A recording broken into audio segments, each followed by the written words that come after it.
I think I'm going to start out with the Economic Collapse blog, Michael Snyder's site. You know, I don't talk too much about earth changes, whether it's hurricanes, whatever, unless it's kind of an important event. Then all Realist News will cover it. And it's going to be interesting to see what happens with Texas. Because, number one, let me go to Zero Hedge real quick, even though this isn't the article I was going to talk to you about. I can at least quickly show you at least a before and after. This is kind of a small one here. Check this out. This is before and after right on the 610 East Loop, I guess. I-610. Same spot, before and after. Whoa. That is insane. Now, if you look where my mouse is, okay, on the left side, you can see the sign and the support structure going into the concrete. And then if I move my mouse to the right, literally right here is where the water is. Look how tall this is. I mean, this is much taller than that Mack truck or that semi truck down here. And that's where the water is on this thing. Incredible. So anyways, the one from the Economic Collapse blog, Hurricane Harvey will render some parts of Texas uninhabitable for an extended period of time. Do you remember what Hurricane Katrina did to New Orleans? Or if you're from New Orleans, you say, Nolans, like a boss. Well, now we are watching the same thing happen in southeast Texas. On Friday, Hurricane Harvey made landfall as a Category 4 hurricane. It is the first hurricane to make landfall in the United States in 12 years, and it is the most powerful storm to hit the state of Texas in at least 50 years. One meteorologist is saying that what we are witnessing is worse than the worst case scenario for Houston. And another stated that the storm could easily be one of the worst flooding disasters in U.S. history. It would be difficult to overstate the devastation in the Houston area at this moment. Hurricane Harvey has ripped roofs off homes, turned vehicles over, and snapped thousands of trees.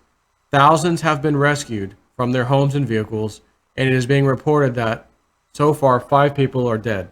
In fact, one woman's dead body was actually spotted floating down the street.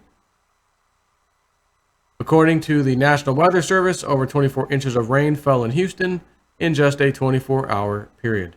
More rain continues to fall in southeast Texas, and meteorologists are running out of adjectives to describe the nightmare that is currently unfolding. They say, one of them says, it is catastrophic, unprecedented, epic, whatever adjective you want to use, Patrick Blood of National Weather Service meteorologist told the Chronicle.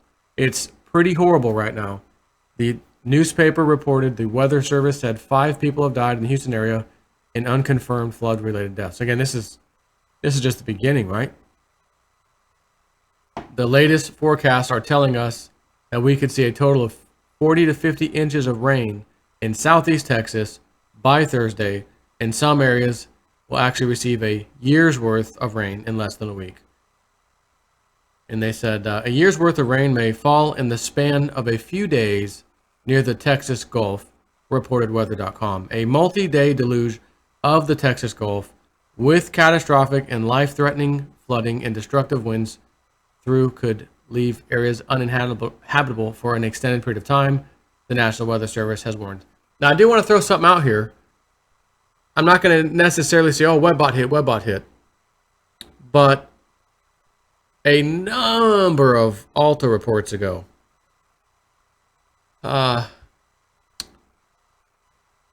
there was language about, rain dumping, what would take, months or whatever, weeks, months, year, whatever, all year, happening like in, a half hour, an hour. And I never thought then it could possibly be simply talking about a hurricane that would be coming. I'm thinking just flat out bad weather causing that kind of thing, not a, one-off hurricane. So theoretically, it could be a WebBot hit, but then again, you could argue, well, that means anytime a damn hurricane happens, it would be correct. And I get it. So that's why I'm not going to go there. But it did remind me as I'm reading this of that report, WebBot report. And hang on one second. But anyway, so yeah, I'm not going to really call this a webbot hit. And I probably should do a separate video because I don't want to, some people don't watch all my videos, obviously. Some people only watch webbot stuff, that kind of thing. And everyone's waiting for this webbot report to come out at the end of this month. And it might be delayed a number of days.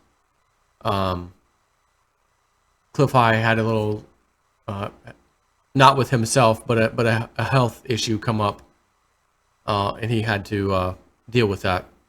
And it's postponed, according to his email to me, me and Bix. So I'm almost thinking I'll do a very fast video just to say, hey guys, webbot report's being delayed. That way I can make sure the people who wait for me to do those videos only will actually see it and then hear what I have to say. That way they're not emailing me, hey, what happened? What's going on? Why isn't the report out? So anyways, it says, did you catch that last part? The National Weather Service is actually saying that some portions of Texas could be uninhabitable for an extended period of time as a result of the storm. It appears to be inevitable that more people are I think he meant going to die before this is, all over. Authorities are trying to rescue as many people as they can, but there just aren't enough resources. As the water continues to climb, some people are actually climbing into their attics in a desperate attempt to save themselves. But that is a very bad idea. Quote, we are getting calls from people climbing into their attic. This is along I-45 between downtown and in Clear Lake, Lindner said. This is along Berry Bayou, Beamer Ditch, Turkey Creek, portions of Clear Creek, Vince Bayou, Little Vince Bayou in Pasadena, he said. Pretty much the entire southeast of Harris County has had 13 to 15 inches of rain in 3 hours. Lindner said they're also seeing flooding along portions of Hunting Bayou, downtown along Buffalo Bayou, Brays Bayou, and Keegan's Bayou. Chief Art Acevedo tweeted, have reports of people getting into attic to escape floodwater. Do not do so unless you have an axe or means to break through your roof. Right? Because if it gets too high and you got to get out, you're going to have to swim back down under, go through some doors, get outside to get on top of your roof, right? So I think that's the point. Holy crap, man.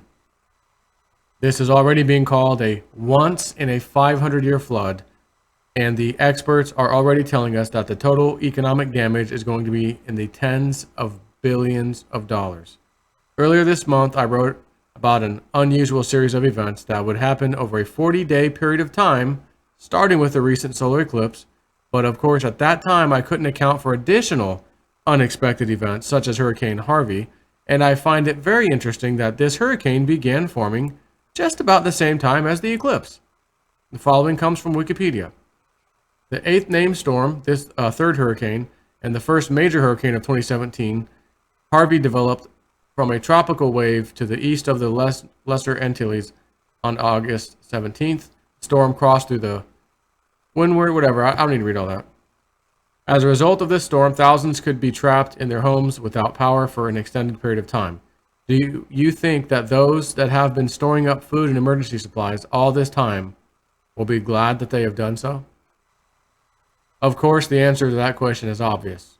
If you wait until disaster strikes to get prepared, it'll be too late.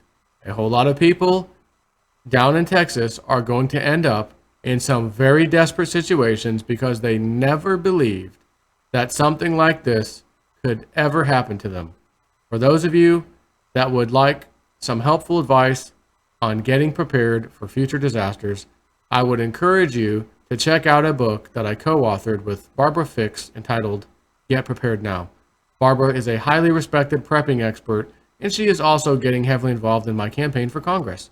So much of the information in the book is timeless.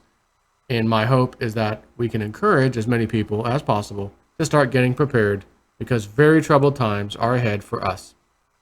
Please pray for the people in Houston and throughout the southeast Texas area.